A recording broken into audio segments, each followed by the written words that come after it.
মানুষের সামনে, এতগুলা মানুষের সামনে, নবীর আত্মীয় স্বজনদের সামনে যেইভাবে কটাক্ষ করছে, নবীর ধ্বংস হয়ে যাওয়ার কথা বলছে, আমার আল্লাহ কয় আমি বরদাস্ত করতে পারলাম না।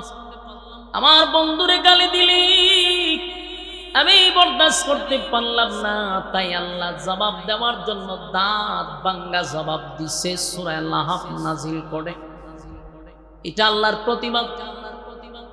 অসংখ্য জায়গায় আল্লাহর বিরোধিতা করলে আল্লাহ কোরআনের আয়াত নাজিল করে নাই তাৎক্ষণিক, কিন্তু নবীর বিরুদ্ধে কেউ কথা বললে আল্লাহ অ্যাকশন নেয়। আমার যুবক ভাইয়েরা, আবু লাহাব কিন্তু আমার নবীরে বড় মহব্বত করত।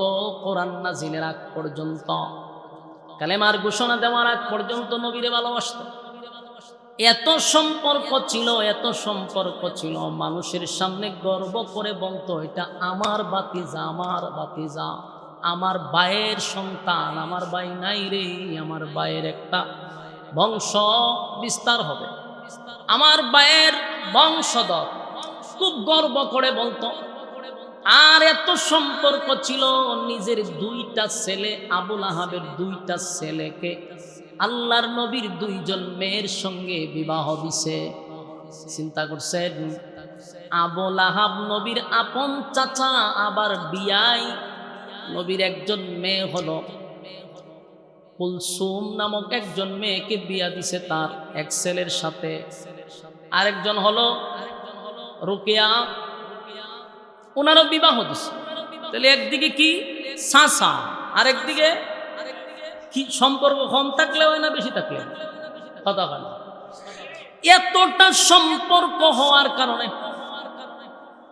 এতটা সম্পর্ক হওয়ার কারণে চাচার ছেলের সঙ্গে নিজের মেয়ের বিবাহ দিয়া দিছে। খুব মধুর সম্পর্ক। কিন্তু যখন আল্লাহর হাবিব কালেমার দাওয়াত লইয়া মানুষের সামনে দাঁড়াইল, তখনই আবু লাহাব এত মহব্বত, এত ভালোবাসার মাঝখান দিয়া এটার বিরোধিতা করল। এই জন্য দেখবেন অনেক মানুষের সাথে আলেমদের বড় মহব্বত থাকে, ভালোবাসা থাকে, কিন্তু ইমামের সব তার ভালো লাগে, খুব ভালো। কিন্তু এই ইমাম যখন মসজিদের মিম্বরে বসে সুদের ঘুষের ওয়াজ করে, পর্দার ওয়াজ করে, সাদার বিরুদ্ধে ওয়াজ করে, জেনার বিরুদ্ধে ওয়াজ করে, তখন ওই মুসল্লির কাছে ইমাম ভালো হতে পারে না, খতিব সাহেব ভালো হতে পারে না। এমনি তো সম্পর্কই বালা, গরম ভাত তরকারি সব হুজুরের একেবারে কামরাতে নিয়ে পৌঁছায় দেয়। কিন্তু যখনই ওই লোক সুদ খায়, সুদের বিরুদ্ধে ওয়াজ করলে এই ইমাম সাহেব কি কোনোদিন ভালো হইতে পারবো? এই লোকের কাছে কোনোদিন ভালো হতে পারবে না। আবু লাহাব চিন্তা করল, আব্দুল্লাহর পুত্র মুহাম্মদ আমার ভাতিজা যে কথাগুলি তুলে ধরছে, যদি এটা সমাজে বাস্তবায়ন হয় রে, তাহলে আজকের থেকে চাঁদাবাজি করতে পারবো না, দুর্নীতি করতে পারবো না, বোতল টানতে পারবো না, আমি দুর্নীতিও করতে পারবো না। তাই মুহাম্মদের কথা সব মেনে নিলে আমার ব্যবসায় লাল বাতি জ্বলবে, এটাই তার টার্গেট ছিল। আর বাপ দাদার ধর্ম পালন করে আসতেছি, সেখানেও সে আমার ভাতিজা হইয়া বাধা দিল। তাই তো বরদাস্ত করতে পারল না, দাঁড়ায়া গেল। যুবক ভাইরা, আপন চাচা যদি দাঁড়ায়া যায়, আর বাকি 23 বছর পর্যন্ত সবচেয়ে বেশি শত্রুতা, বিরোধিতা এই আবু লাহাব করছে। আবু লাহাব বিরোধিতা করছে। এই আল্লাহর হাবিবের সঙ্গে যখন কালেমার দাওয়াত দিতে লাগলো, তখন এতটা শত্রুতামি হয়ে গেল যে আপন দুইটা ছেলের সঙ্গে নবীর বিবাহ দিছিল। ঘরের ভিতরে গিয়ে দুই সন্তানকে দাঁড় করায়া বলে, আমার দুশ্মনের সঙ্গে কোনো সম্পর্ক নাই, যে আমার বাপ দাদার ধর্মের বিরুদ্ধে বলে, আমার সঙ্গে তার সম্পর্ক নাই, সুতরাং আমার ছেলে তার মেয়ের সঙ্গে সংসার করবে, এটা আমি মেনে নিতে পারবো না। নাউজুবিল্লাহ। দুই ছেলের নসিহত করছে, তোমরা তাড়াতাড়ি মুহাম্মদের দুই মেয়েকে তালাক দিয়া দাও। নাউজুবিল্লাহ। চিন্তা করেন কত বড় কপাল পোড়া, হ্যাঁ, কপাল পোড়ার ঘরের কপাল পোড়া। দুইটা মেয়ে তার ছেলের সঙ্গে বিবাহ ছিল, দুটা মেয়েকে বাবার কথা শুনা তালাক দিয়া দিল। সেদিন আমার নবীর মনের মধ্যে বড় আঘাত লাগছে রে। দেখবেন কোনো মেয়ে যদি তালাক হয়ে যায়, এটা সবচেয়ে বেশি আঘাত লাগে বাবার কলিজায়। একটা মেয়ের তালাক দিয়া বাবার বাড়ি পাঠায়া দিলে বাবার কলিজায় আঘাত লাগে। আল্লাহর নবীর দুইটা মেয়েকে তালাক দিয়া দিল রে, নবীজির মনেও কষ্ট পাইল। আল্লাহর নবীর দুইটা মেয়ে একসাথে করে চলে আসছে। সে আবুল আহাব্বা নবীর এত বিরোধিতা করত। আবুল আহাব্বার দুইটা ছেলে ছিল, এটিও বড় মারাত্মক। বাপ যেমন হুলড়ির, এই দুই শয়তানগুলি এটিও বিরোধিতা করত। অথচ আপন শ্বশুর এরপরও বিরোধিতা করছে। হাবিবে কিবরিয়া যখন নামাজে দাঁড়াইতো, এই দুইটা টিটকারি মস্কারি করত।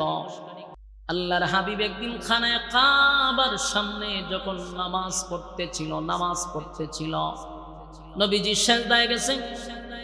ওই আবুল আহাবের দুই ছেলে সেখানে উপস্থিত। তারা হাসাহাসি করে বলতেছে, কে পারবি রে এই মুহূর্তে উটের কিছু নারী বুড়ি আর উটের কিছু ময়লা আবর্জনা মুহাম্মদের গাড়ে রেখে দিতে? নাউজুবিল্লাহ। চিন্তা করেন কত বড় বেয়াদব। একজন বলল আমি পারবো, কত বড় বেয়াদব। আল্লাহর হাবিব তখনও খানায় কাবার সামনে সেজদা দিচ্ছিল। উটের নারী বুড়ি, উটের ময়লা সহ সব একত্রিত করিয়া আমার নবীর ঘাড়ের মধ্যে রেখে দিছে রে। আল্লাহর হাবিব আর সেজদার থেকে উঠতে পারে না। দীর্ঘক্ষণ সময় হাবিব কিবরিয়া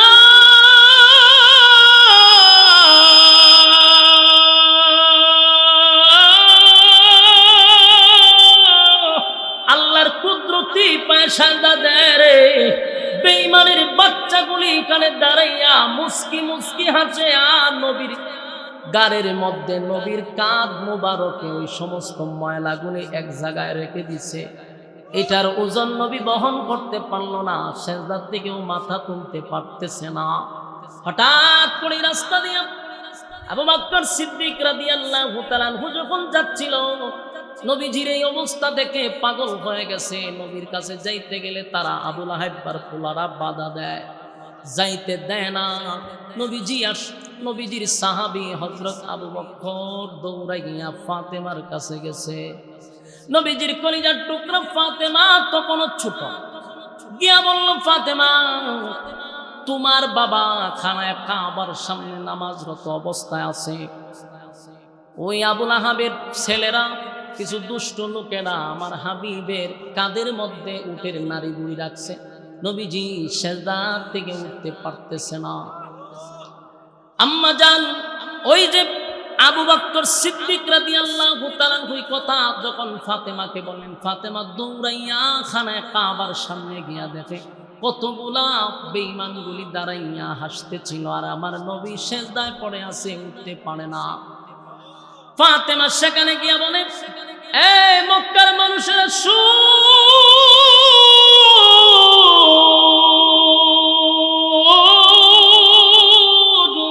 আমার বাবা আজকে 40টা বছর পর্যন্ত তোমাদের সঙ্গে উঠা বসা করছে, তোমাদের সঙ্গে চলাফেরা করছে, কোনোদিন তো কারো দিকে চোখ রাঙ্গাইয়া আমার বাবা তাকায় নাই, কারো কোনো ক্ষতিও করে নাই। তাহলে কেন তোমরা অনর্থক আমার বাবাকে এইভাবে তোমরা কষ্ট দিয়ে মজা পাও? কেন আমার বাবার কাঁধের উপরে উটের নারী বুড়ি তোমরা রেখে দিলা? আমার বাবা কি এমন অপরাধ করছে? তোমাদের কি এমন ক্ষতি করল? আল্লাহর হাবিবের মেয়ে ফাতেমা ছোট ছোট হাত গুনা দিয়া সেদিন বাবার কাঁধ থেকে উটের নারী বুড়িগুলি সরায়া দেয়। আল্লাহর হাবিব তখন সিজদা থেকে মাথা মুবারক উঠাইয়া নবীজি যখন সালাম পিরালেন ডাইনে বামে, সালাম পিরাইয়া নবীজি কোনোদিন ওই অভিশাপ দেয় না। নবীকে পাথর মারার পরে অভিশাপ দেয় না, রক্তাক্ত হয়েছে নবী কোনোদিন অভিশাপ দেয় না। ফেরেশতা পর্যন্ত আল্লাহ পাঠাইছে। তাই ফেরে ময়দানে যখন নবী রক্তাক্ত হয়েছে, ফেরেশতাকেও পাঠাইছে, আপনি বলুন আমি ব্যবস্থা নিই। আল্লাহর হাবিব অভিশাপ দেয় না রে, হেদায়েতের জন্য আল্লাহর কাছে ভিক্ষা চাইছে। কিন্তু সেদিন নবী সাজদার থেকে মাথা মুবারক উঠাইয়া নবীজি কাবার দিকে তাকাইয়া চোখের পানি ছেড়ে দিয়া বলে, আল্লাহ, আমার উপরে যদি তারা আঘাত করতো কষ্ট লাগতো না, কিন্তু আমি তো আপনার কুদরতি পায়ে সেজদায় ছিলাম গো। আর আমি আপনার সঙ্গে নামাজে দাঁড়াইয়া একটা সুসম্পর্ক হয়, আপনার সঙ্গে আমার কথা হয়, পাক পবিত্র হইয়া আমি খানায়ে কাবার সামনে যখন আপনার সঙ্গে কথা বলছিলাম, একটা মজা পাইছি। এই জায়গাতে তারা আমার উপরে নাপাক রেখে দিল, এটা আমি আর বরদাস্ত করতে পারলাম না। আল্লাহর নবী সেদিন খানায়ে কাবার দিকে তাকায় বলে, আল্লাহ, যারা যারা এই কাজে জড়িত ছিল একজনকে আপনি ছেড়ে দিবেন না, একজনকেও ছেড়ে দিবেন না আল্লাহ, তাদের কাছ থেকে আপনি প্রতিশোধ নেবেন। নবীজি কষ্ট পাইয়া এই কথাগুলি বলার সাথে সাথে বলুন তো দেখি আল্লাহ ছেড়ে দিবে? কথা হয় না, আল্লাহ ছেড়ে দেয় না। বদরের যুদ্ধে যতগুলা এটার সাথে জড়িত ছিল সবগুলার আল্লাহ শেষ করে দিয়েছে, মানে কুবাইছে, একটাও বেঁচে ফিরতে পারে নাই। তাই আমার নবীর বিরুদ্ধে যদি কেউ কথা বলে আল্লাহ এটা বরদাস্ত করে না। আমার যুবক ভাইয়েরা, আমরা সমাজের মধ্যে যখনই দেখব নবীর সুন্নাহর বিরুদ্ধে কেউ কথা বলবে, নবীর বিরুদ্ধে কেউ কথা বলবে, অনেক সময় নবীর বিরুদ্ধে ডাইরেক্ট বলে না, নবীর সুন্নাহর বিরুদ্ধে কথা বলে, আছে না নাই? আপনারা বলবেন, হুজুর আমরা তো শুনি না। এখনকার মানুষ নবীর বিরুদ্ধে কথা বলে না, কিন্তু টুপির বিরুদ্ধে কথা কয়, দাড়ির বিরুদ্ধে কথা কয়, কথা কয় না? দাড়ি টুপি রাখলে আমাদের নাম দেওয়া হয় মৌলবাদী, কথা হয় না? কি নাম দেয়? আমরারে মৌলবাদী বলে ডাকে। বুঝবেন, এটা শুধু আমাদেরকে কটাক্ষ করে নাই, স্বয়ং আমার নবী পর্যন্ত কটাক্ষ। ঠিক কি না? দাড়ি কার সুন্নাত? আপনারা আওয়াজে বোঝা যায় কোন অ্যাঙ্গেলে আপনারা দুর্বল, ইমান যাইব। আওয়াজ দেন, দাড়ি কার জন্য রাখছি? মাথায় টুপি কার জন্য? মাথায় টুপি নবীর সুন্নত, মুখে দাড়ি নবীর সুন্নত। আমাদেরকে যদি এই কারণে কেউ মৌলবাদ বলে, বুঝবেন আমাদেরকে ছোট করে না, স্বয়ং রাসূলকে ছোট করছে। আমরা দেখলে অনেকের খাদ্যানি শুরু হয়ে যায়, ঠিক নেই? তবে সান্দু বালা করে জানা, যে যাদেরকে তোমরা দেখলে বাঁকা চোখে তাকাও, বাংলাদেশে তাদের অবদান সব সময় বেশি, কথা হয় না? পাগড়ি মাথায় দেখলে তোমাদের সুলকানি হয়। এই পাগড়িওয়ালা টুপিওয়ালারাই সব সময় তোমাদের পাশে ছিল, কোনো দাদা বাবুরা তোমাদের পাশে ছিল না। যখনই তোমরা বিপদে পড়ছো, আলেমরা দরকার। বিপদ থেকে উদ্ধার এলাকা মৌলবাদী, বাস্তব না বাস্তব? সাবধান। মৌলবাদ বলতে কারে বোঝাও? স্বয়ং কিন্তু মদিনা পর্যন্ত পৌঁছে যায়। সাবধান, আমরা এইভাবে যেন কাউকে কটাক্ষ না করি, কথা হয় না? দাড়ি টুপি রাখলে বুঝি মৌলবাদ? কথা হয় না। পাগড়ি মাথায় পাঞ্জাবি গায়ে দেখে যদি লোকে উগ্রবাদী জঙ্গিবাদী বলে আমায় ডাকে। পাগড়ি মাথায় পাঞ্জাবি গায়ে দেখে যদি লোকে উগ্রবাদী জঙ্গিবাদী বলে আমায় ডাকে। দুঃখের সীমা নাই আমি কি করে বোঝাই, দুঃখের সীমা নাই আমি কি করে বোঝাই। আলেমরা কেউ উগ্রবাদী জঙ্গিবাদী নয়, আলেমরা কেউ উগ্রবাদী জঙ্গিবাদী নয়। হ্যাঁ, কথা ঠিক নেই? পাগড়ি মাথায় পাঞ্জাবি গায়ে দেখে যদি লোকে উগ্রবাদী জঙ্গিবাদী বলে আমায় ডাকে। দুঃখের সীমা নাই আমি কি করে বোঝাই, দুঃখের সীমা নাই আমি কি করে বোঝাই। আলেমরা কেউ উগ্রবাদী জঙ্গিবাদী নয়, আলেমরা কেউ উগ্রবাদী জঙ্গিবাদী নয়। অস্ত্রের ওই গুদাম রেখে কলেজ ভার্সিটিতে উগ্রবাদী জঙ্গিবাদী খুঁজে মাদ্রাসাতে।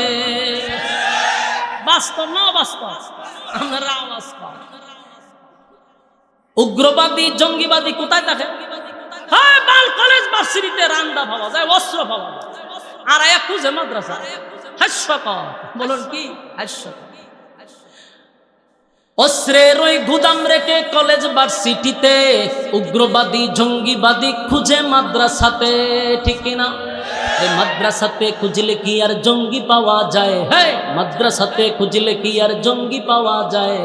আলেমরা কেউ উগ্রবাদী জঙ্গিবাদী নয়, আলেমরা কেউ উগ্রবাদী জঙ্গিবাদী নয়। কথা ঠিক নেই? পাগড়ি মাথায় পাঞ্জাবি গায়ে দেখে যদি লোকে উগ্রবাদী জঙ্গিবাদী বলে আমায় ঢাকে। এই ক্যাপসুল বাংলাদেশ আর খায় না। কথা বল না দি, এই ক্যাপসুল বাংলাদেশের জনগণ আর খায় না। রোগ প্রতিরোধ ক্ষমতা বেড়ে গেছে। আগে এক সময় খাইত, ওহন খায় না।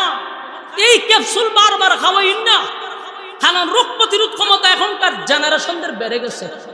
এক ক্যাপসুল আর কত খাওয়াইবে? এটা খাওয়াইেন না।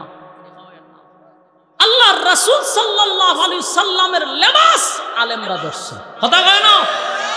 লেবাস আমরা কার ধরছি? আমরা রাসূলের লেবাস ধরছি।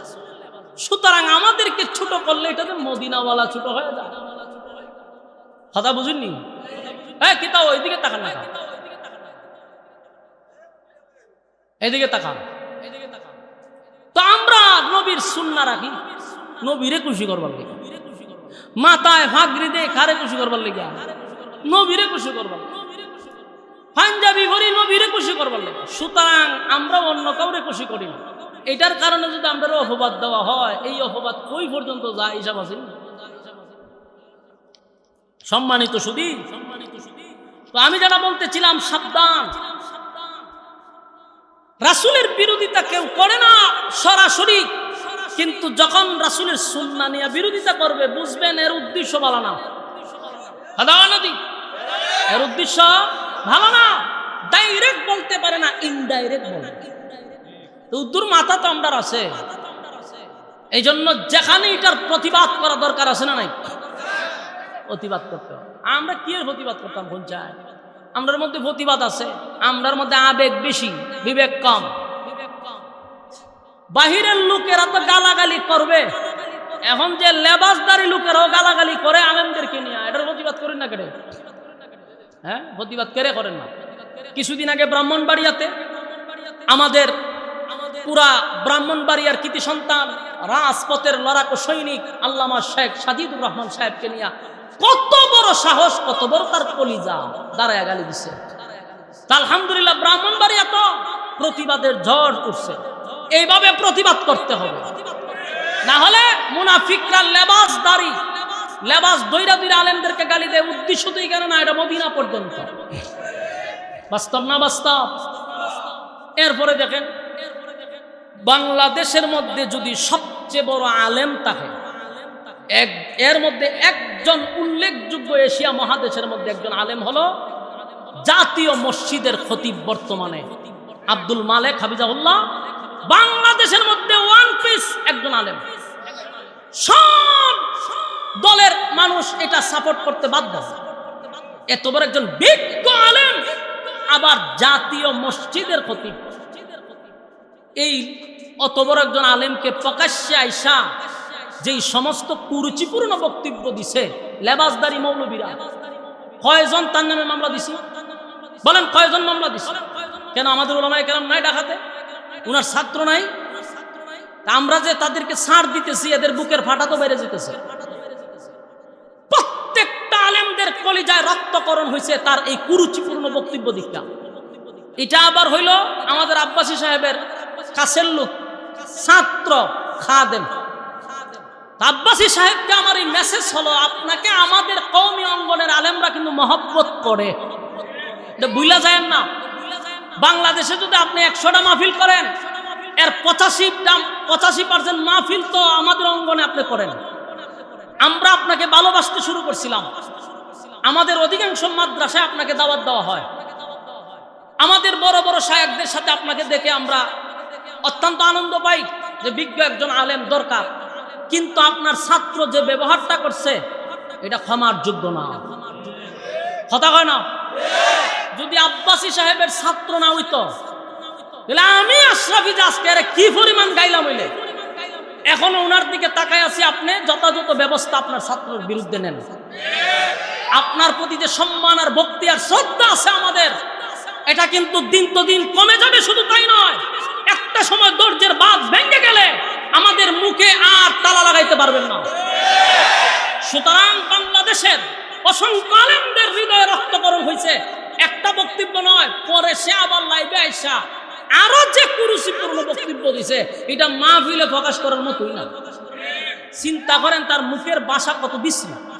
সে আরো বুইরাঙ্গ দেয়, তোরা কিতা করবি কর, ইঙ্গিত দেখ আমার নিচের রুম ছিড়ালা, নাউজুবিল্লাহ। তাহলে একটা কথা ইয়াদ রাখবেন, যখন আমি বেয়াদবি করব তখন মানুষ কয় হের উস্তাদটা আগে দেখতে, ঠিক নেই? তখন কিন্তু আমার ব্যবহারে, আচার ব্যবহারে ওই আমার মা বাপকে মানুষ চিন্তা করে, আনলে আমার উস্তাদকে চিন্তা করে। মানুষ কিন্তু অলরেডি আব্বাস হিসাব আপনারা নিয়ে চিন্তা করা শুরু করে দিছে, কারণ এর ভাষা যেই পরিমাণ খারাপ, আর সে উগ্র এবং কুরুচিপূর্ণ বক্তব্য দিছে। আপনার মতো একজন প্রসিদ্ধ লোক আপনারা নিয়ে এখন চিন্তা করা শুরু করছে মানুষ। তো আমি বলবো, এটা শুধু আলেমদেরকে গালি দিলে, আলেমকে গালি দেওয়া হয় না, মদিনা পর্যন্ত চলে যায়। এজন্য গালি দিতে গেলে সাবধান, সাবধান, কারণ এই গালি শুধু এখানে সীমাবদ্ধ থাকে না। কারণ উলামায়ে কেরাম হচ্ছে রাসূলের ওয়ারিস। আপনি যদি আমার বাচ্চারে গালি দেন, তাহলে আমার বাচ্চারে গালি দিলে কি আমার বাচ্চারই কষ্ট লাগছে না আমার কষ্ট লাগছে? আমার কষ্ট লাগছে, স্বাভাবিক কষ্ট লাগছে। নবীর ওয়ারিসকে গালি দিলে স্বয়ং মদিনাওয়ালা কষ্ট পায়, এটা আপনি আমার মাথায় থাকতে হবে। কথা কি ক্লিয়ার? আমার যুবক ভাইরা, ঠিক তেমনি ভাবে হাবিবে কিবরিয়াকে যখন গালি দেয়, কেউ আমার নবীরে কষ্ট দেয়, আল্লাহ বলেন সব বরদাস্ত করতে পারি রে, আমার নবীরে যদি কেউ গালি দেয় আমি আল্লাহ বরদাস্ত করতে পারি না। তাই আল্লাহ রাব্বুল আলামিন বলেন তাব্বাত ইয়াদা আবি লাহাবি ওয়া তাব্বা মা আগনা আনহু মালুহু ওয়া মা কাসাব সায়াসলা নারান যাতা লাহাবি ওয়া ইমরাআতুহু حمالة الحطب في جيدها حبل من مسد।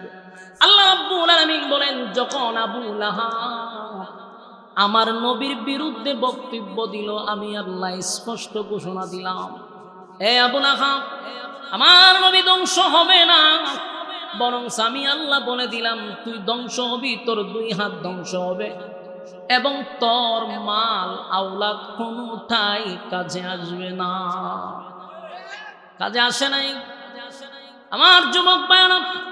এরপরে দেখেন আল্লাহ বলেন, এরপরে 2 আয়াতে আল্লাহ বলেন যে আবু লাহাবের স্ত্রী উম্মে জামিল জাহান্নামের শিখাময় আগুনে জ্বলতে থাকবে। কেন বললেন?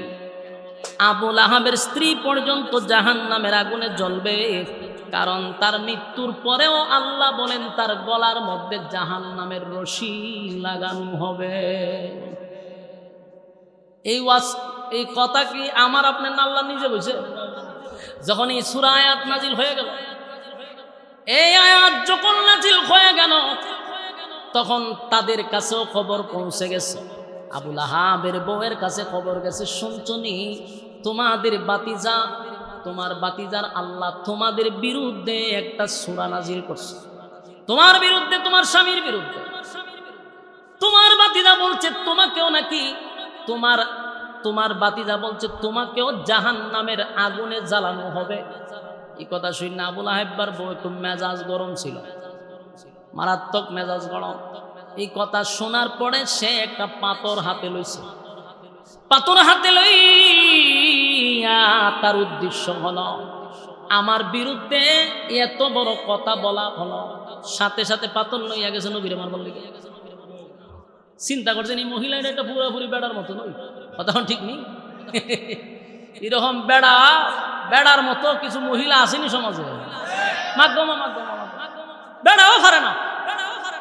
এই মহিলার এত পাওয়া আমার জীবন আমি অনেক দেখছি, লজিং টজিংও থাকছি, তো অনেক জাতিরম দেখছি, বেড়ায় পর্যন্ত পারে না। মাধ্যমা বেডির পাওয়ারের ছুটে কেমন ছুটে পুরা সংসারটার মধ্যে টং টং করে পুরা ঘরটা আসেনি রকম। তা বলে একবার বউ এরকমই আছে, হাতটা লইয়া খাবার টাইমে গুছা দেহ কিতারে আমার নাম এরকম অপবাদ মেরিলে মাছ হাত লইয়া গেছে আর আল্লাহ রাসূলের সময় খানে কাবার সামনে বৈশাখ তেলাওয়াত করতেছে সুবহানাল্লাহ। কাছে অনেক সাহাবীরা বসা ছিল, একেবারে নবীর কাছেই বসা ছিল হযরত আবু বকর সিদ্দিক রাদিয়াল্লাহু আনহু। আবু লাহাব বারবার খুব রাগে হাতটা লইয়া গেছে, গিয়া নবীর সামনে দাঁড়াইছে, নবীর সামনে দাঁড়াইছে, দাঁড়াইয়া আবু বকরের উপরে টিপছে, এই মিয়া তোমার বন্ধু কও? আল্লাহর রাসূল কিন্তু পাশে বসা, কিন্তু আবু লাহাবের বউ কয় মুহাম্মদ গেল কোথায়? সাহাবায়ে কেন আশ্চর্য, সেটা কি থাকে মাথার দোষ নাকি? হ্যাঁ কোস্তা খাইছত নি না ডেড ওভার আবুল তাবুল খায় না অনেকে, খাইলে কি কয় কি না হ্যাঁ ওই ঘটনা কি রাসূল দি কোরআন তেলাওয়াত করতে হেতে দেখে না কা তো কইতেছে গেল কো? আবু বকর ঘটনাটা কি তার? আমি যে দেখি হাত দিয়ে রাসূলকে ধরছে, রাসূল তো কাছু সবাই দেখতেছে, কিন্তু এই মহিলা দেখে না। এটা আমার নবীর মুজিজা সুবহানাল্লাহ। এটা কার মুজিজা? আল্লাহ কয় আমি মানুষের কাছ থেকে আপনাকে হেফাজত করব। হেফাজত করছেন একদম পাথর দিয়ে মেরে লইল উড়াইয়া, বড় হাত লইছি। মহিলা তো খারাপ, খারাপ মহিলা। আমরা এলাকাটা এক মহিলার গাছ কাটছে, সরকারি রাস্তার পাশে গাছ করছে, দেখাই চলেছে। ও মা গো মা, এই মহিলা গাড়ির নিচে পড়ে নিছে, কয় মার উঠে গাড়ি লিয়ে যা। আমি দৃশ্যটা ও গাড়ি লিয়ে যা, আমার উঠে যা, আমার গাছ না লাগাইয়া দেওয়া পর্যন্ত আমি গাড়ির সাক্ষাৎ থেকে লড়তাম না। বেড়াই তোমার জীবনে কত জায়গা দেখলাম, এরকম তো দেখছি না। বেড়াই তো ফোন দিতে চতুর্দিকে সার, গাড়ি তো সামনে আগায় না, মহিলা গাড়ি সাক্ষাৎ করে বইয়ের সিটে তোলে বেগুন নিচে, সে টেকা দিয়া গেছে, জরিমানা দিছে বলে কত এখন যা। বেড়া বউ যে বেড়িয়ে জামাই না হারিয়া আমার জমা তাইর হওয়ার আছে, দেখছত নি গাছের পুরা টেকা লই লিছে, বেড়ি আট লারা এরকম মহিলা আছে না? পাওয়ার পাওয়ার মারা তো বেড়াইন তো ডরা। আবু লাহাবের বউরে ডরাইতো, কিন্তু আল্লাহর নবীর মুজিজা হলো সবাই নবীরে দেখলো কিন্তু তাই দেখে না। দেখছে না পরে তাই কবিতা জানতো, কবিতা জানতো, জাগাত কবিতা তাই বানাইতো, কবিতা পড়ছে, বইরা টুইলা নবীর বিরুদ্ধে বিশ্রী বিশ্রী কথা বইলা মহিলা গেছে। কিন্তু আল্লাহর রাসূলের কাছে সাহাবায়ে কেরাম হুজুর ঘটনা কি? আমরা আপনাকে দেখতেছি, মহিলা দেখলো না কেন? কয় আল্লাহ তার মাঝখানে আর আমার মাঝখানে একটা পর্দা দিয়ে রাখছে। এই আমার নবীর মুজিজা। এই আবু লাহাবের বউ, আবু লাহাবের বউয়ের কথা কেন কোরআনে আসলো? দুইটা আয়াত কেন এই মহিলাকে নিয়ে আল্লাহ নাজিল করলো? এটার কারণ আছে, কারণ যেমন তেমন মহিলা না। তাই কিন্তু সম্ভ্রান্ত পরিবারের ছিল, মানে অবস্থা বালা, ফকিন্নি নাই, টাকা পয়সা আছে, বাপের বংশ খুব শক্তিশালী, সর্বদিক দিয়া তার টাকা পয়সা, আবার জামাইরও টাকা পয়সা আছে, স্বয়ং সম্পূর্ণ মহিলা, টাকা পয়সা আছে, তাই আবার আলাদা একটা পাওয়ার আছে। কিন্তু এই মহিলা কৃপণ ছিল, খুব মারাত্মক কৃপণ মহিলা। এই উম্মে জামিল যে মহিলা, তাই কৃপণ ছিল। গড়ে আগের জামানায় টাকা পয়সা হইলে দাসী বান্দি রাখতো কাজ করবার লেগে, তে দাসী বান্দি রাখলে টাকা দেওয়া লাগে না, টাকা দিব হইরা। এই মহিলা কোনো দাসী বান্দি রাখতো না, টাকা দিব হইরা। তাই কি করতো? নিজে ওই রান্না বান্না করার লেগে পাহাড়ে যাইতো না, গিয়ে নিজেই দাও দিয়া লাকড়ি টাকড়ি কুবাই নিত। আমি বুঝেন কেমন বেডি কথা কয় না, নিজেই সব লাকড়ি মাটি খাইতা, এই লাকড়ি গুছাইয়া এই মহিলা রশি দিয়া গলার মধ্যে বাইন্দা এরপরে এইভাবে আনতো বাড়িতে না, রানতো, নিজেরটা নিজেই রান্না বাড়া করতো। এই জন্য আল্লাহ কয় এই মহিলাকে জাহান্নামের ভিতর গলার মধ্যে রশি লাগাইয়া আমি তাকে জাহান্নামে ফলাবো। বেশি ভাবার দেয় না, আল্লাহ হয় সাইজ করো মানে আমরা কিন্তু বিরক্ত হইতে ডাবল সুবিধা, খারাপ না হয়ে তখন লড়ি না। চিন্তা করছেন বিষয়টা? এই মহিলা সে নিজেই লাকড়ি কাটতো, নিজেই লাকড়ি আইনা রান্না বাড়া করতো, নিজের কাঁধে রশি লাগাই আনতো। আল্লাহ এই রশি দিয়ে তোরা জাহান্নামে সামনে এমনি এমনি তো তাই নামে 2 আয়াত নাযিল হইছে না। তাই সাংঘাতিক মহিলা। ওই যে আপনার এলাকার ঠেডা মেডা লয় না, ঠেডা মারে না, ঠেডা ইত্যাদি কিতা হয়। আমি এক জায়গা ওই হবিগঞ্জের আমাদের এক জায়গা একবার রমজান তারাবি পড়াইছিল, তো গেছি পড়াইছিলাম। আমি তো ছোট মানুষ, দিহি 2 দিন পরে গ্রুপে মেলে গেছে। ওই যে আপনারা বাউন্ডারে তো বিখ্যাত রাগ করি না, আমি কইলে কিন্তু গুগলে কয়, ইউটিউবে কয় আপনার কথা। আজকে টেটা মারা লয়ে বেরিয়ে জানগা না হি গান তো দিছি কি খারাপ দুই গুরুকে লাগলে টেটা মারা তোর মহিলারা কিতা করতো এরা হলুর মধ্যে সালির মধ্যে আবার মরিচ মিশাইতো এই মহিলারা নিয়ে নিয়ে তুই তো দৌড়ায় ঘর থেকে আন্তর তুই তো হেরা উড়াই দে বাতাসে চড়ে তুই তো চোরমুখ লাগে এই তিলিশ মত আমি নিজের চোখে দেখছি আর যদি কেউ মনে করেন ঠেডা মেডা খাই ঠিক কথা হেরে ভিট থেকে তাপাইতে বেড়া হইছ বেড়ার কাম করছ বেটে দিহি পিছা তাপাইতে কাম হইছে আমি বললাম যে আউ আইনে যাইলে তোর সুবিধা আছে কখন হইতা কিছু কিছু জায়গাতে আছে তো ব্রাহ্মণবাড়ি একটু বেশি তবে আপনারা সুনামও বেশি আবার এই সমস্ত কিছু কাজের লেগে দুর্নামও আছে আবার ব্রাহ্মণবাড়ির ইমানি জজবাও বেশি আবার বেদাতিও বেশি আবার মারামারিও বেশি আলেমরও বেশি কথা কই না দি আসলে যেখানে ফেরাউন এখানে মোসা কথা ঠিক নেই বাংলাদেশের মধ্যে মার্কা মারা বন্ড যতগুলি আছে সবগুলোর বাড়ি বন্ড কথা কই না দি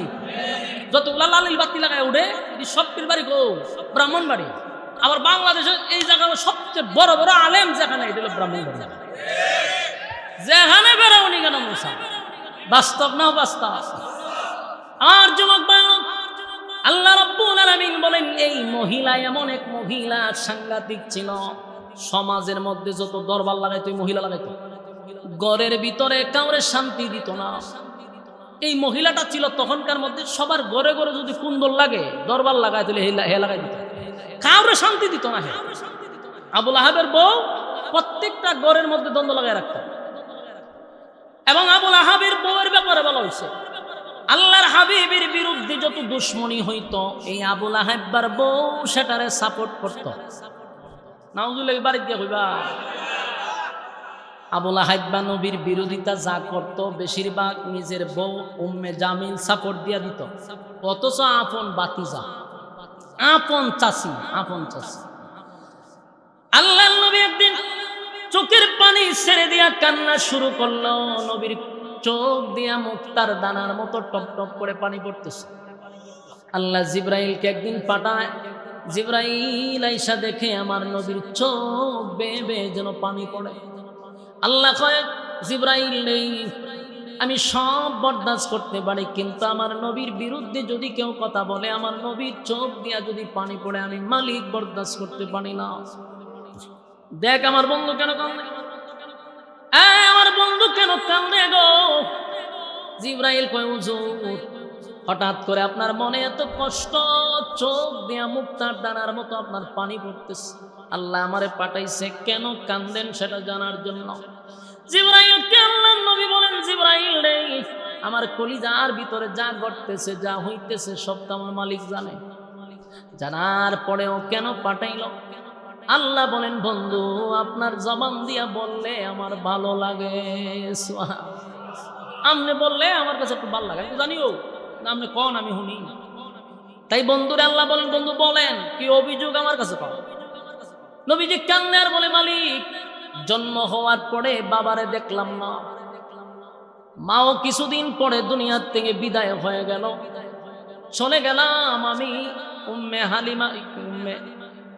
হালিমাতুস সাদিয়ার বাড়িতে সেখানে দীর্ঘদিন পরে আইসা মায়ের কাছে কিছুদিন যেতে না যেতেই আমার মাও দুনিয়ার থেকে বিদায় হয়ে গেল ছিলাম দাদার কাছে দাদা কিছুদিন লালন পালন করার পরে সেই দাদা দুনিয়ার থেকে চির বিদায় নিয়ে চলে গেল আসলাম আমার চাচা আবু তালেবের কাছে আবু তালেব আমার চাচা আমার লালন পালন করলো মহব্বত করলো বাবার মতো আবুল আহাব আমার চাচা উম্মে জামিলও আমার চাচি কষ্ট লাগে দিনের দাওয়াত লইয়া যখন আমি মানুষের দ্বারে দ্বারে ঘুরি কত মায়ের আমি খাই কেউ পাথর দিয়া মারে কেউ আমার পিছন দিয়ে পাগল পাগল বলে কেউ আমার আঘাত করে কেউ আমার ঢিল মারে কষ্ট লাগে না কারণ আল্লাহর দিনের দাওয়াত দিতে গিয়ে মায়ের খাইতে হয় কথা হয় না দিনের দাওয়াত দিন প্রচার প্রসার করতে গিয়ে মায়ের খাইতে হয় গো খিচুড়ি আর বিরিয়ানি খাইয়া দিনের দাওয়াত দেওয়া যায় না কেক কাটটা দিনের দাওয়াত দেওয়া যায় না ইতিহাস পড়ে দেখুন নবী দাওয়াত দিতে গিয়ে রক্ত জড়াইল নবী মায়ের খাইল তাই নবী বলেন আমি যখন দিনের দাওয়াত লইয়া মানুষের দ্বারে দ্বারে যাই গো আমার মানুষ দিল মারে পাথর মারে গালি দেয় পাগল বলে আমার বিন্দু পরিমাণ কষ্ট লাগে না মালিক, কারণ আমি না আপনার দায়িত্ব পালন করি। আমার এই মিশনের জন্য পাঠাইলেন, মিশন সাকসেস করতে হবে, তাই মায়ের খাইলেও কষ্ট লাগে না। কিন্তু আমার তখনই চোখ বেয়ে পানি আসে, যেখানে দাওয়াত দিতে যাই সেখানে আমার চাচা আবুল আহাব আমার উপরে মায়ের দরের আয়োজন করে। আল্লাহর নবী দাওয়াত দেয়, পিছন দিকে আবুল আহাব নবীরে পাথর দিয়া ডিল মারে। আবুল আহাবের পাথরের আঘাতে নবীর পা মুবারক দিয়া রক্ত পড়া শুরু হয়েছে। বলুন তো দেখি, অপর মানুষে যদি আপনাকে আঘাত দেয় যে কষ্টটা লাগে, এর থেকে বেশি কষ্ট লাগে নিজের মানুষ যদি আপনারে ফুল দিয়া ডিল দেয়। বাঁচলাম না বাঁচ। আল্লাহর নবী কান্দের বলে, বাহিরের মানুষ যখন আমার ডিল মারে গো, আমার মনে মনে মনে মনে মনে মনে ভাবনা ছিল আমার আপন চাচা আমার সামনে আছে রে, নিশ্চয় আমার চাচা এর তীব্র প্রতিবাদ করবে, নিন্দা জানাবে। কিন্তু আমি তখনই আশ্চর্য হইলাম, বাহিরের মানুষের সঙ্গে আমার কলিজা টুকরা আপন চাচা নিজেই তাদের সঙ্গে পাথর লইয়া আমার ডিল মারছে। আল্লাহ, এটা আমি বরদাস্ত করতে পারলাম না, আমার নিজের মানুষগুলো আমার এইভাবে রক্তাক্ত করে। আবুল আহাব তো নবীরে আঘাত করতো বউ, আর আবুল আহাব্বার বউ কি করতো?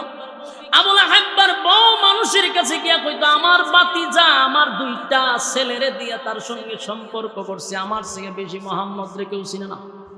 সুতরাং তোমরা সাবধান সাবধান, আমাদের বাপ দাদার ধর্ম তোমরা ভুলে যাও না, মোহাম্মদের কথা শুনবা না পাগল। নাউজুবিল্লাহ।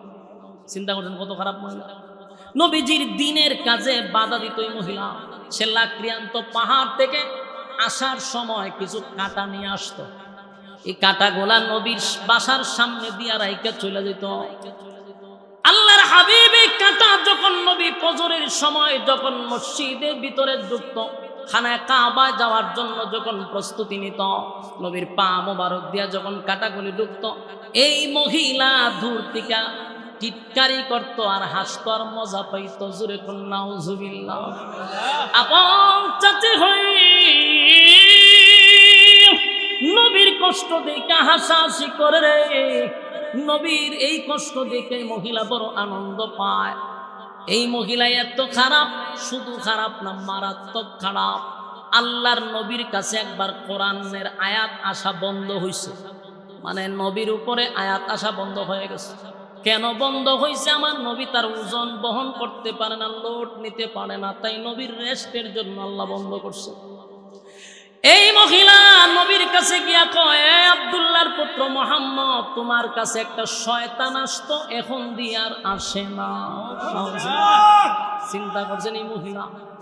আপন চাচি যখন এইভাবে নবীরে আঘাত করে রে, আমার নবীর কলিজাটা ভেঙে যায়। এখানেই তো শেষ না, এতটুক বইলা শেষ না, আরো কত প্রকার আঘাত আমার নবীরে দিছে শুনেন। মানুষের কাছে গিয়া কইত, মুহাম্মদ হইল আবেতার। মোহাম্মদ আবেতার, তার মানে মোহাম্মদ আটকুড়া। মোহাম্মদের সন্তানগুলি যখন দুনিয়াতে আসে রে, ঠিক না, সবগুলা মারা যায়, তার বংশ থাকবে না। মোহাম্মদ দুনিয়া থেকে বিদায় হয়ে গেলে তার নাম নেওয়ার মতো জমিনে কেউ থাকবে না। আপন চাচি হইয়া মানুষের কাছে বলে, তোমরা অনর্থক তার অনুসরণ করো, কারণ সে যদি দুনিয়ার থেকে বিদায় হয়ে যায় তার নাম নেওয়ার মতো কেউ থাকবে না। মুহাম্মদ হইল আবেতার। আল্লাহর নবীর চোখ দিয়া পানি পড়ে। আল্লাহ তখন জিবরাইলে পাঠায়। নবীর চোখের পানি দেখে আল্লাহ বলে, নবী গো, কান্দেন লাগো নবী, আপনাকে আপনার চোখের পানি দেখলে আমি আল্লাহ বরদাস্ত করতে পারি না গো নবী। কেন কান্দেন, কেন কান্দেন, কেন কান্দেন? যতবার আপনার বিরোধিতা করছে গো নবী, আমি আল্লাহ প্রতিবাদ করছি। কেউ যদি আপনার বিরোধিতা করছে, আমি না আল্লাহ প্রতিবাদ করলাম, তাহলে কেন কান্দেন? আল্লাহ নবী বলেন, মালিক এখন আমার তারা আটকুড়া আবেতার বলে গালি দেয়। আল্লাহ তখন আয়াত নাজিল করে বলে, ফাসাল্লি লিরাব্বিকা ওয়ানহার ইন্না শানিআকা হুয়াল আবতার। দেখেন বারবার নবীর বিরুদ্ধে কথা বলে, আল্লাহ বারবার প্রতিবাদ করে। তারা বলছে আবতার, আল্লাহ বলেন ইন্না শানিআকা হুয়াল আবতার, নিশ্চয়ই তারা আবেতার, তারা নির্বংশা, তারা লেস কাটা, তাদের বংশ নাই। এই পৃথিবী যতদিন থাকবে গো নবী, আমি আল্লাহর নাম যতদিন থাকবে, আপনি নবীর নাম আমি ততদিন রাখবো। আমার যুবক ভাইরা,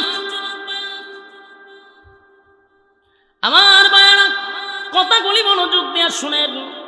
তারা যখন নবীর আবেতার বলছে, আল্লাহ প্রতিবাদ করছে, নিশ্চয়ই তারা আবেতার, নিশ্চয়ই তারা নির্বংশা। কেন নির্বংশা? কারণ এই পৃথিবী যতদিন থাকবে আপনার নাম থাকবে, কিন্তু তাদের নাম নেওয়ার মতো আমি আল্লাহ জমিনে কাউরে রাখবো না। বলুন তো দেখি, আপনাদের সন্তান হইলে পরে কি আবুল আহাব রাখেন? কথা বললাম, আব্দুল উজ্জা রাখেন? কোন হিন্দুর ছেলের নাম আমি আব্দুল উজ্জা শুনি নাই, আবুল আহাব শুনি নাই। কারণ নাম আবুল আহাব হয় না রে, হিন্দুরাও রাখে না, না রাখছে? কোন হিন্দুর ছেলের নাম হচ্ছে আবুল আহাব?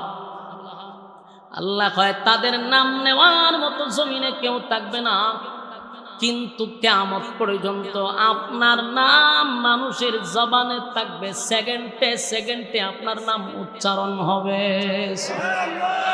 গোটা পৃথিবীতে আল্লাহর হাবিবের কত উম্মত, এই যে আমরা ওয়াজ মাহফিলে বৈশা রইছি, কতবার আমার আপনার নবীর নাম এখানে নিতেছি।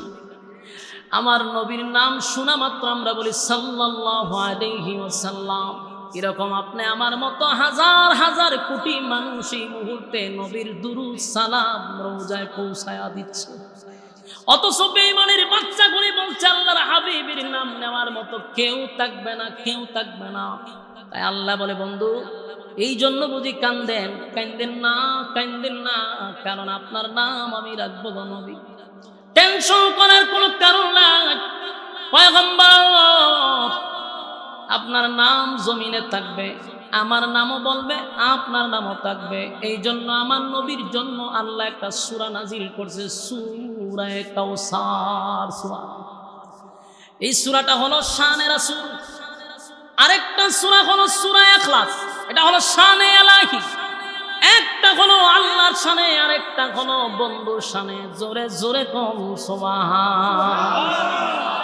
আল্লাহর জন্য একটা সূরা নাজিল করলো, আবার বন্ধুর জন্য আরেকটা সূরা নাজিল করলো। সূরা ইখলাসের ভিতরে যা তাফসীর পড়বেন, বাংলাতেও পাওয়া যায়, পড়ে নেবেন।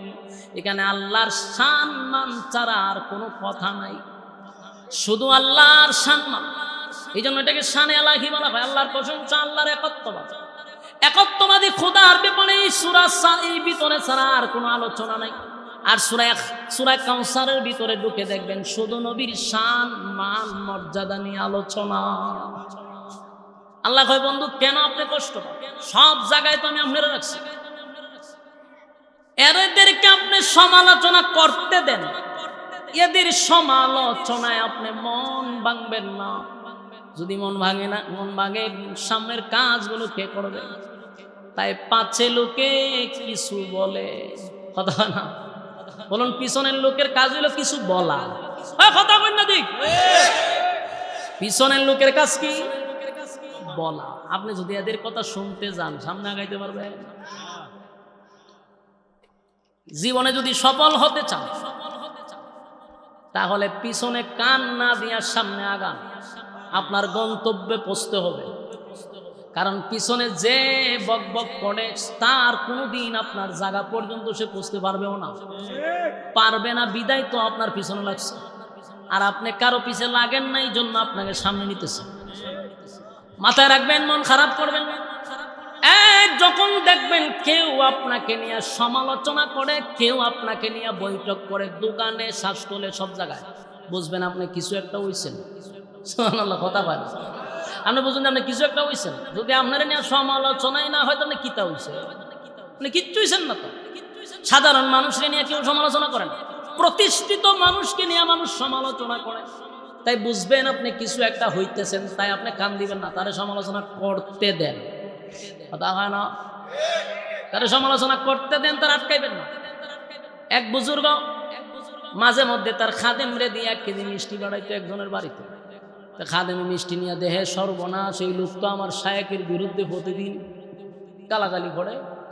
এই লোক তো লোক বালা না, আমার শায়েক এসে তার জন্য মিষ্টি বাড়াইলো, অথচ আমার শায়েকের 14 গোষ্ঠী উদ্ধার করে। হ্যাঁ, ঘটনা গিরে কোন জায়গায় দুলে লইলাম নাকি? মিষ্টি মিষ্টি দিয়া গিয়া হুজুর কার কাছে পাঠাইছো? এটা হুদ্দা শয়তান, শয়তানের খারাজিল কি? প্রতিদিন আপনার বিরুদ্ধে কথা না হইলে ঘুমো ধরে না, এর কাছে হাতিয়া পাঠাইছেন বলে। হ, কারণ এর সিগা আফন আমি আর কেউ দেখি না। কথা বুঝতেছেন? বুজুর্গ কয় এর সিগা আফন আমার কেউ নাই। হুদাউদি আমার গুনাহটা হের কাছে যাইতেছে, আর এর নেকি যে সারাদিন করে এটা আমার অ্যাকাউন্টে জমা হইতেছে। ইরম বন্ধু ভাবু গো, সুবহানাল্লাহ। সারাদিন কষ্ট করে তাহাজ্জুদ করে 5 ওয়াক্ত নামাজ পড়ে, তাসবিহ করে, জিকির করে, কিন্তু শ্বাস তোলে বইয়া বইয়া বইয়া খালি এর বিরুদ্ধে কথা হয়। কয় বালা না, এর ভোলা বালা না, এর মাইয়া বালা না, এর 14 গোষ্ঠী বালা না। সুবহানাল্লাহ। খতম করে পরে তসবির জানা সুমা দেয় আর খালি মানুষ বদনাম করে। সুবহানাল্লাহ, তেমন হইতে আছে তসবির ফালা দিতা করে। চা খায়ের কয় এর ফুলাটা কোনো না বেঁচে কয় হুদা শয়তান। সুবহানাল্লাহ সুবহানাল্লাহ সুবহানাল্লাহ। হে যে খারাপের খারাপ রে। সুবহানাল্লাহ সুবহানাল্লাহ। তো সারাটা জীবন খালি মানুষের ঠকাইছে। সুবহানাল্লাহ সুবহানাল্লাহ। চা দে 1 কাপ, তো সুমা দালাইছে 100 হয়ে গেছে। তাস করে সুমা মারে দেয় 100 দিয়ে চা দে চা দে চা দে। এইরকম এরকম আসেনি, দেখছেন না আপনারা? তসবিহ করে 5 ওয়াক্ত নামাজের সাথে নামাজও পড়ে, কিন্তু মানুষের সমালোচনা হেরাত্রে ঘুমায় না। আরেক বেটার ফুলা চাকরি পাইছে, দোকানে বইয়া কেমনে চাকরিটা পাইল রে? আরে লেখাপড়া করাইছে, কোন লেখাপড়া করাইছে রে? তো হয় লেখাপড়া তো ভাই সব খুব ভালো জায়গা করছে, লাভ হইতো না, চাকরি বেশি দিন টিকতো না। তো বছর খানে গেছে পরে চাচা চাকরি তো টিকে গেছে, টিকলে কেমন হইব? বেতন বেশি পাইতো না। চাচা 1 লাখ টাকা বেতন হয়, বেতন বেশি পাইলে কি খাইতো না। চাচা ইচ্ছা মতে খায়, খাইলে কি রুম হয়ে যাবো, ক্যান্সার হয়ে যাবো, মরে যাবো। কোনো ঢই সহ্য করতে পারে না, আছে না নাই? এরকম লোক আরেক বেচারার বাড়িতে ভালো খায়, ভালো ফিনতে, হের রাত্রে ঘুমানো, খালি সাইটটায় ঘুমা ধরে না, ঘুমা ধরে না। কেরে রে, তোর তো শান্তি কেন? আর হিংসুক যারা, এরা শাস্তি দুনিয়াত কি শাস্তি? আরেকজনেরটা দিকে জ্বলে, জ্বলা ডইয়া শাস্তি। ঠিক নেই? আপনি তো মাশাআল্লাহ সুন্দর চলতেছেন, খাইতেছেন, কোনো টেনশন না, আপনি ঘুমাইতেছেন, সংসার চালাইতেছেন, হে আমাদের চাইতেই পাবে, এর ঘুমা ধরে না। আল্লাহ কয় এটা প্রথম শাস্তি তোর দুনিয়া। এই জন্য কারো সমালোচনায় কান দেওয়া যাবে না, সমালোচনা করতে দেন। ঠিক না বেটি? আমার যুবক বান, ওই আবুল আহাবের বউ এবং আবুল আহাব নবীর বিরোধিতা করে। আল্লাহ কয় সাবধান নবী, আপনার কাজ আপনি চালায়া যান, বিরোধিতা যারা করে তারা বিরোধিতা করতে দেন। এখন দেখেন লাভটা কি হয়েছে। কিছুদিন পরে আবুল আহাব চিন্তা করলো, রে কোনো বাবুই আটকানো যেতেছে না, কোনো বাবুই থামাইতে পারতেছি না, খালি মুহাম্মদের সমর্থন বাড়তেছে। এখন আবু জাহলের সাথে গেছে, এইভাবে চলতে থাকলে আমরা ঐতিহ্য ধরে রাখতাম না। এক সময় দেখা যাবে মক্কায় মুহাম্মদের কথা উঠবে আর বসবে, এর একটা ব্যবস্থা নেওয়া দরকার। তো কি ব্যবস্থা? প্রত্যেক বছর থেকে হজ হয়। এই হজ কিন্তু আগের থেকে ছিল, কথা বুঝতেছেন নি? হজ আগের থেকে ছিল না। তো প্রত্যেক মৌসুমে এই মক্কাতে এসে মানুষ হজ উমরা করতো। এই আবুল আহাব্বার বউ আর আবু জাহল মিল্লা একটা প্ল্যান করছে যে মানুষ গেইটে তার ঢুকলেই আমরা বইলা দিব মুহাম্মদের কাছে যেন কেউ না যায়। আর যদি যাওয়া শুরু করে তা আমরা পরবর্তীতে নেক্সট জেনারেশন আমরা পস্তাইতে হবে। তাই প্রত্যেক জায়গাতে খালি আল্লাহ রাসূলের বদনাম করে, বিভিন্ন অপবাদ রাসূলকে দেয়। তো মানুষ ঢুকে আল্লাহ রাসূলের নাম শুনে না, অথচ এই লোকটা আল্লাহ রাসূলের নাম আগে শুনে নাই, নতুন করে তার কানে ঢুকাইতেছে। মানুষ শুনতে শুনতে কয় লোকটার একটা নজর দেখে যায়, যেহেতু হজ উমরা শেষ, আমরা তো দেশে চলে যাবো, একটু দেখে যায়, এত নাম শুনলাম, দেখা দরকার। রাসূলের দেখা মাত্রই এরা কয় সর্বনাশ, জিন্দেগিতে 2 চোখ এত সুন্দর মানুষ দেখে নাই। ওইটা নিয়ে আমরা চতুর্দিকে শুনতেছি মুহাম্মদের বিরোধিতা। সর্বনাশ, যদি না দেখতাম তো আমরা জীবনই বরবাদ ছিল। মানুষ নবীর চেহারা মুবারক দেখে দেখে কালেমা পড়তেছে। সুবহানাল্লাহ। আল্লাহর হাবিবের কিছু মুজিজা ছিল ব্যতিক্রম, কারণ 2,24,000 মতান্তরে আমরা বলি অসংখ্য নবী রাসূল দুনিয়ার জমিনে আমার আল্লাহ পাঠাইল। এক এক নবীকে আমার আল্লাহ এক এক গুণ দিয়া পাঠাইছে, এক এক নবীর আল্লাহ এক এক মুজিজা দিছে। এই মুসা আলাইহিস সালাতু ওয়াস সালামের মুজিজা হলো হাত থেকে লাঠি যখন জমিনে পড়ে যায় বিশাল এক সাপ হইয়া দাঁড়ায়া যায়। ফেরাউনের মসনদ কাঁপতে থাকে, সর্বনাশ, জীবনে বহু সাপ দেখছি, এরকম সাপ দেখছি। আল্লাহ এটা মুসা নবীরে একটা মুজিজা দিছে। কিতারে ভাই হতন ভরে করিতে কিতাব ওই গজল মজল লেগে ওখানে নি আমার তো তবিয়তের বাইরে, এখন টুকা টাকা দিলে বুঝি আমি যে বয়ান শেষ করে নিতাম। আর এমন মাসাল্লাহ 2 ঘন্টা সার্ভিস, কিন্তু ভালো সার্ভিস চলতেছে 2 ঘন্টা সার্ভিস হয়ে গেছে গা। চিন্তা করছেন নি 2 ঘন্টা সার্ভিস বাড়ির দ্বারে। আচ্ছা যাক, 8-10টা মিনিট কথা বলবেন। এখন দেখেন ঘটনা কি হয়ে গেল। মুসা আলাইহিস সালাতু ওয়াস সালামের মুজিজা হলো হাত থেকে লাঠি ছাড়লে এটা পৃথিবীর সবচেয়ে বড় সাপ হয়। ফেরাউনের মতো ব্যক্তির গলার মধ্যে ভালো নাই। সর্বনাশ, বহু জাদু করে সাপ দেখাইছে রে, এমন সাপ তো আমার বাপ দাদা 14 গোষ্ঠীও দেখছে না। কাঁপতে শুরু করছে, এটা নবীর মুজিজা, ঠিক কিনা বলেন? মুসা আলাইহিস সালাতু ওয়াস সালামের বগল থেকে সূর্যের আলোর মতো বাহির হতো, এটা নবীর মুজিজা। আল্লাহর সঙ্গে কথা বলতো, নবীর মুজিজা। আর দাউদ আলাইহিস সালাতু ওয়াস সালামকে আল্লাহ কণ্ঠ দিছে, কণ্ঠের মুজিজা। দাউদ নবী কোন লোহায় ধরলে লোহাটা গলে গলে পানি হয়ে যেত, এটা দাউদ নবীর মুজিজা। আর ইউসুফ আলাইহিস সালাতু ওয়াস সালামকে আমার আল্লাহ সৌন্দর্য দিছে গো, পৃথিবীর অর্ধেক সুন্দর আমার আল্লাহ ইউসুফ নবীরে দিছে। ইউসুফ নবীর আল্লাহ এত সুন্দর দিছে, এটা আমার নবীর মুজিজা ছিল। ইউসুফ নবীর আল্লাহ সৌন্দর্য দিছে, আর দাউদ নবীর আল্লাহ কণ্ঠ দিছে, আর সুলাইমান নবীর আল্লাহ বাদশাহী দিছে, মুসা নবীরে আল্লাহ লাঠির মুজিজা দিছে, ঈসা আলাইহিস সালাতু ওয়াস সালামকে আল্লাহ মুজিজা দিছে। হাজার হাজার পুরাতন কবরের সামনে গিয়া যদি বলে কুম বিইজনিল্লাহ, ফুটো আল্লাহর হুকুমে, হাজার হাজার বছর আগের পুরাতন কবরের মানুষগুলা দাঁড়াইয়া ঈসা নবীর সঙ্গে কথা বলত। এক এক নবীর আল্লাহ এক এক মুজিজা দিল রে, কিন্তু আমার নবী যে আলাদা আলাদা আলাদা, আমার নবীর সঙ্গে কারো তুলনা হয় না, আমার নবীর মুজিজার সঙ্গে তুলনা হয় না। সমস্ত নবীদেরকে আল্লাহ যত মুজিজা দিছে, আমার নবীরে আল্লাহ একাই এর থেকে বেশি মুজিজা দিছে। একটা জবান বন্ধ রাখবেন না, জোরে কোন আল্লাহু আকবার, আরো জোরে কোন আল্লাহু আকবার। এই ইমানের আওয়াজ দিয়ে বল আল্লাহু আকবার। আমার নবীর চেহারা এত সুন্দর, ইউসুফ নবীর আল্লাহ সৌন্দর্য দিছে গো। ইউসুফ নবীর চেহারা দেখা সম্ভ্রান্ত পরিবারের মেয়েরা হাতের আঙ্গুল কেটে ফেলল। আম্মা জানা আয়েশা বলেন, সেই মজলিসে যদি ইউসুফ নবী না থাকা আমার স্বামী মুহাম্মাদুর রাসূলুল্লাহ সাল্লাল্লাহু আলাইহি ওয়াসাল্লাম উপস্থিত থাকত, মিশরের মেয়েরা আঙ্গুল নড়ে মিশরের মেয়েদের কলিজা টেনে বাহির করত। আমার নবীর চেহারা এত সুন্দর, ইউসুফ নবীর শুধু চেহারা শুধু চেহারা শুধু চেহারা দেখা কেউ কালেমা পড়ে নাই, কেউ কালেমা পড়ে নাই। আর আমার নবীর চেহারা মুবারক দেখা কালেমা পড়ছে। দাউদ নবীর শুধু কণ্ঠ শুই না কেউ কালেমা পড়ে নাই, আমার নবীর কণ্ঠ শুই নাও কালেমা পড়ছে। যখন বেঈমানরা নবীর চেহারা এক নজর দেখতো আর বলতো এমন সুন্দর মানুষ হতে পারে না, উনি মানুষ নয়, উনি আল্লাহর পাঠানো পয়গম্বর। পড়ায়া দেন লা ইলাহা ইল্লাল্লাহু মুহাম্মাদুর রাসূলুল্লাহ সাল্লাল্লাহু আলাইহি ওয়াসাল্লাম। আমার নবীর চেহারা দেখে আর কালেমা পড়ে। আল্লাহ বলে, বন্ধু চিন্তার কোনো কারণ নাই গো, যত বিরোধিতা করবে তত আপনার সম্মান আর মর্যাদা আমি বাড়াইতে থাকবো বাড়াইতে থাকবো বাড়াইতে থাকবো। তারা বিরোধিতা করে আমি আল্লাহ আপনার সম্মান বাড়ায়া দেই। আমার যুবক ভাইরা, আবু লাহাবের ভৌ দুজন কিন্তু চেষ্টা কম করে নাই। এই জন্য আল্লাহ বলেন, আবু লাহাব রে, আমার বন্ধু ধ্বংস হবে না, বরং তুই ধ্বংস হয়ে গেছস। তাব্বাত ইয়াদা আবি লাহাবিন ওয়া তাব্বা। আল্লাহ বলেন, তোর দুনো হাত ধ্বংস হয়ে গেছে, তুই ধ্বংস হয়ে গেছস, তোর মাল আওলাদ কোনোটাই কাজে আসবে না, আসে নাই।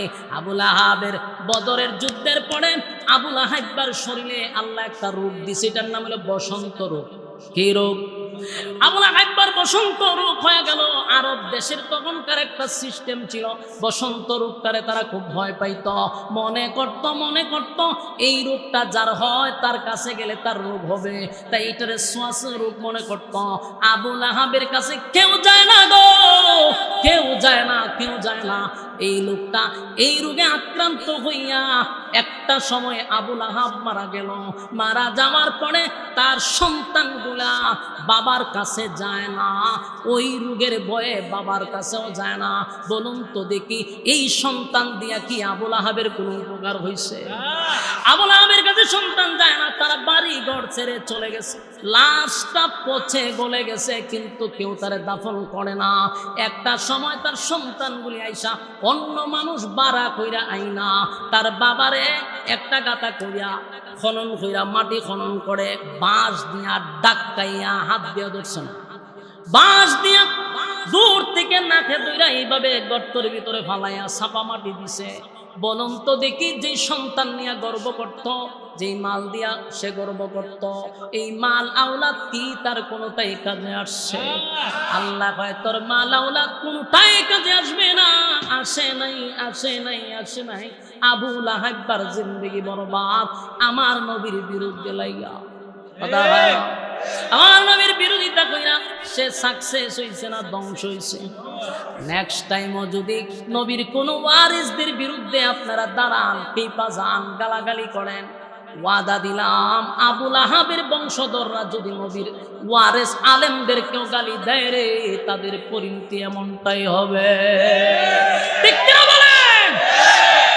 এই বাংলাদেশে যদি কোন আলেমদের বিরুদ্ধে কেউ গালি দেয়, রাজপথে নামতে বাধ্য হবে ইনশাআল্লাহ।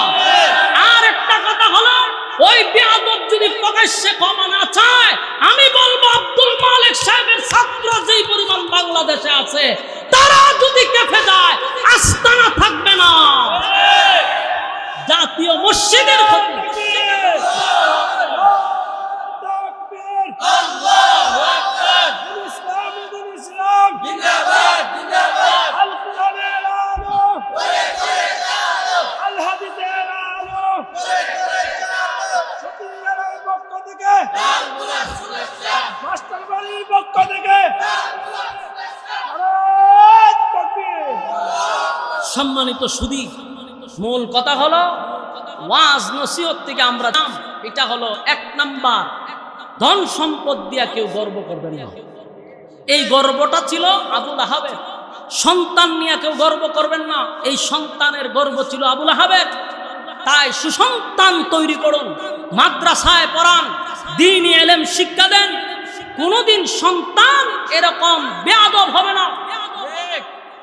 আল্লাহ আমাদের সন্তানগুলোকে নেককার বানায় দেক, আমাদের সন্তান এবং বিবি বাচ্চাকে আল্লাহ নেককার বানায় দেক, আমিন।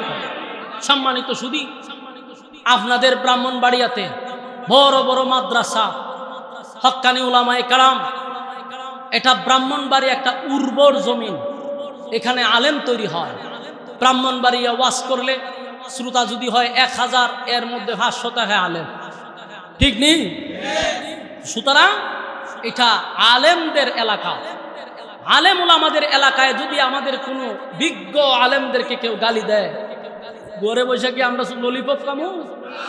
হ্যাঁ, হয় আমরা আন্দোলন করে বলে আমরা বলি উগ্র। তো উগ্র আমার উস্তাদের বিরুদ্ধে তুই কথা বলবি, আমরা কি করবো? এটা বাপরে গালি দিলে যদি সন্তান প্রতিবাদ না করে, এটা সুসন্তান না কুসন্তান? উস্তাদরে গালি দিলে ছাত্ররা বসে থাকে, এটা কি সুছাত্র? হ্যাঁ, এটা মাথায় রাখতে হবে। আল্লাহ বুঝার মানার তৌফিক দান করুক, আমিন।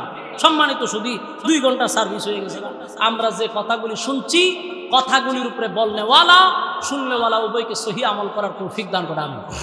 আরেকটা কথা হলো, আপনারা জানেন, আমার আগে হুজুরের কাছ থেকে শুনছেন, আমার একটা দ্বীনি প্রতিষ্ঠান আছে, ওই এলাকাতে মাদ্রাসা খরা হয়েছে, প্রায় 100% জায়গা নিছি। আলহামদুলিল্লাহ নাই আপনার এলাকা 100% জায়গা হয়েছে। তো 100% জায়গা খেয়ে আমার বক্তবৃন্দ রাইনা দিছে, এডি ওয়াজ মাহফিলের টাকা দিয়া কিনা হয়েছে। কিসের টাকা দিয়া? ওই যে মানছে আসলে টাকা নেই, 100% জায়গা ওয়াজের টাকা দিয়ে কিনা হয়েছে। 2 নম্বর কথা হলো 3টা ভবন করা হয়েছে। এর মধ্যে আমার কিছু বক্তবৃন্দদেরও আছে, কম হোক বেশি হোক মানুষ এখানে শরীক হয়েছে। তা আলহামদুলিল্লাহ এই পর্যন্ত বহু টাকায় মাদ্রাসায় দেওয়া হয়েছে, ওয়াজ মাহফিলের টাকাই। আপনারা যা দেন দিয়া দেখবেন এখানে কিতা করতেছে। এখন একটা মসজিদের দরকার, একটা মসজিদ নাই। আপনারা খালি দোয়া করবেন আল্লাহ তাআলা যেন আমার মাদ্রাসার একটা মসজিদ নির্মাণ করার সুযোগ করে দেয়। আমরা অনেক সময় অনেকের মুখ দিয়ে শুনি, আমি মাদ্রাসার প্রিন্সিপালটা কয় এত লাখ টাকা দিছি, এত লাখ টাকা দিচ্ছি, দিয়ে এরপরে মানুষের কাছে চাইতেছে। আর আমি 2.5 কোটি টাকা ওয়াজের দিছি মাদ্রাসা। এরপরেও যদি আপনারা 1000 ইট দিতে আপনারা কষ্ট লাগে, সরাসরি গিয়া দিবেন মসজিদের সাথে, যাদের তৌফিক আছে মসজিদে দেওয়ার শরীক থাকার চেষ্টা করবেন ইনশাআল্লাহ। আল্লাহ তাআলার কাছে দোয়াও করবেন। আমার ব্যাপারে তো হুজুরে কইছো আর কিতা বলবে। এরকম একটা জায়গাতে মাদ্রাসা হয়েছে যেখানে 50 বছরের ভিতরে কোনো কওমি আলেম ফারাউই দিছে না। কত বছরের ভিতরে? 50। বাংলাদেশ স্বাধীন হয়েছে কেউ ফারাউই দিছে না। ওই জায়গাতে এখন আল্লামা সাদিক শাহ হুজুর যায়, সেখানে বাংলাদেশের বড় বড় উলামায়ে কেরাম মুরব্বিরা আমার এখানে যায়। বলুন এখানে এই জায়গা যাওয়াতে ফায়দা হয়েছে না নাই? জমিন উর্বর হইতেছে। এই জমিন থেকে যেন আল্লাহ আলেম তৈরি করে, দোয়া করবেন আল্লাহ তাআলা আমাদের বোঝার মানার আমল করার তৌফিক। আমিন। দুরূদ শরীফ পড়েন, আমরা মোনাজাত করবো ইনশাআল্লাহ। আচ্ছা কোন চাই ফতলা টুকা টাকা দিছে, হ্যাঁ দেখছেন নি? গজল কিতা গাইতাম করছে শোনা। ও একজনে লেখছে আপনার গাওয়া একটি সঙ্গীত শোনো রে গাছের পাতা। ওই যে কিছুদিন আগে একটা রিলিজ হচ্ছে আমাদের সঙ্গীত, এটা হলো নাতে রাসূল। আচ্ছা সমস্যা নাই, এটা গাওয়ান দেবো আমার সাথে, আপনারা গাইবেন ইনশাআল্লাহ। কেমন? এরপর আমরা মোনাজাত দিব। আল্লাহ রাসূল শুয়ে আছেন প্রেমের বাগানে, আল্লাহ রাসূল শুয়ে আছেন প্রেমের বাগানে, নবীর নাম শুনি কানে কারে দেখিনি জীবনে, নবীর নাম শুনি কানে কারে দেখিনি জীবনে। আল্লাহ রাসূল শুয়ে আছেন প্রেমের বাগানে, আল্লাহ রাসূল শুয়ে আছেন প্রেমের বাগানে, নবীর নাম শুনি কানে কারে দেখিনি জীবনে, নবীর নাম শুনি কানে কারে দেখিনি জীবনে। শুনো ওরে গাছের পাখি,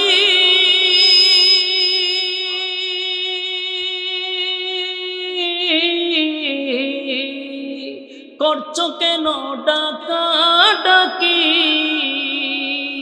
শুনো ওরে গাছের পাখি,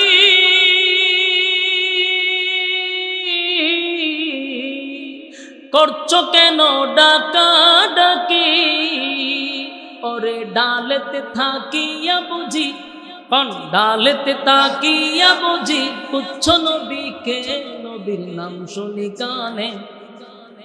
হইতে পারে না কেমনে কইতাম, সাথে কই নবীর নাম শুনি কানে তারে দেখিনি জীবনে, নবীর নাম শুনি কানে তারে দেখিনি জীবনে। শুনো ওরে গাছের পাতা,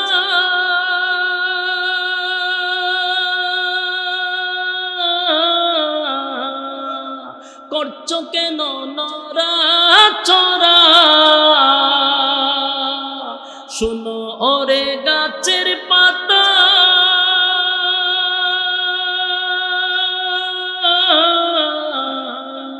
করছো কেন নড়াচড়া, ওরে ডালেতে থাকিয়া বুঝি, ডালেতে থাকিয়া বুঝি খুঁজছো নবীকে, নবীর নাম শুনি কানে, নবীর নাম শুনি কানে তারে দেখিনি জীবনে, নবীর নাম শুনি কানে তারে দেখিনি জীবনে। শুনো ওরে নদীর পানি,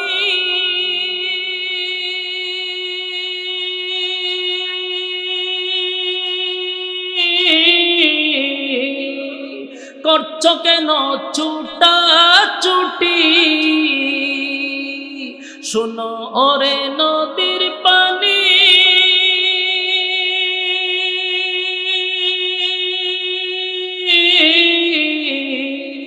করছো কেন ছুটা ছুটি,